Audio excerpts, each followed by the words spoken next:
So who the hell is Uther? I mean, the guy is literally everywhere. Go look. You'll find him in Hearthstone being one of the main 9 representatives for the classes. If you go to Heroes of the Storm, the guy's one of the very first heroes to be added into the game. And then in World of Warcraft, it doesn't take too long before someone mentions his name. So what did he actually do? I mean, in Warcraft 3 all he does is, well, die.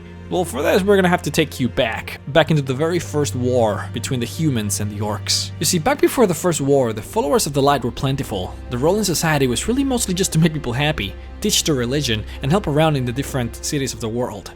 In its core, the Church of the Light is incredibly different than religions in real life, as there's actual tangible power that is associated with it.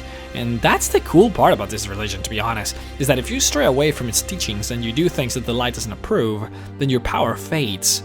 Because of this, it is very obvious when you are doing something right and something wrong. In this case, the light rewards those who are honest, happy, kind, and just in general, good people. All you would have to do to gain its favor is to help those in need and make others happy. Because of this, the forces of the church mostly consisted of healers. I find it very interesting because, you see, nowadays the faith is kind of like Star Wars in a way. The light is kind of like the Force in the sense that the belief surrounds a power and your affinity to that power. Kind of like how it would be for us humans if we could tap into the power of, say, gravity and we could use it for things. What I'm getting at is that there is no God present in this religion. What you might not know is that wasn't always the case. Back in Warcraft 1 and 2, the church actually believed in a god, and that this god or entity gave us the power of light, and that he created the universe and the planets, etc. There were many quotes from priests and characters in these games that referred to heaven, hell, and the underworld. It all changed, of course, after Warcraft 3 when Arthas disbanded the knights, but we'll get to that. Point is, all we had were priests that healed people. That obviously wasn't enough to help the fight versus the orcs. Most clerics would disperse through the continents, and those who were in Stormwind for the war really could only help passively. Because of this, Stormwind fell to the orcs, and all the survivors had to run towards Lordaeron. Uther's master, Alonsus Fael, which at the time was the leader of the Church of Light, came to a sudden realization. He needed to find a way to use the power of the light to defend the just in a more active way.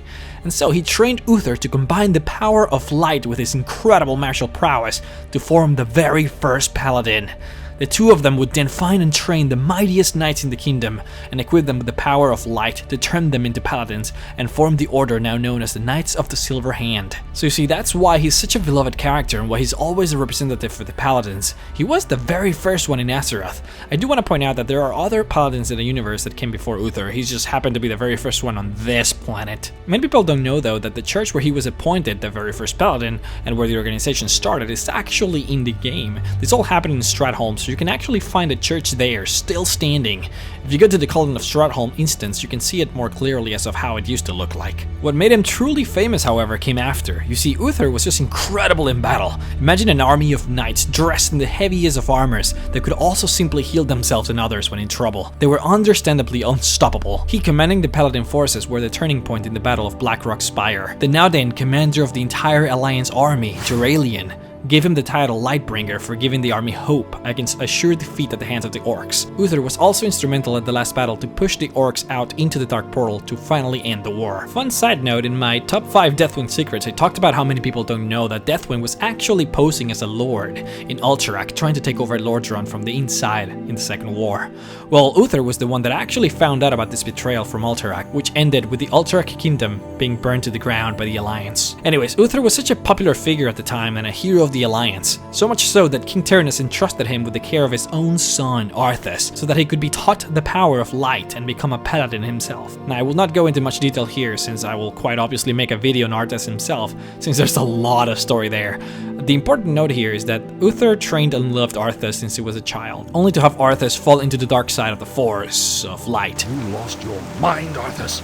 After Arthas killed his own dad, the remains of the king were cremated and Uther was entrusted to safeguard the urn. Saddened and depressed for the loss of his two best friends, the king and his pupil Arthas, Uther retreated to Underhall to protect the urn in peace.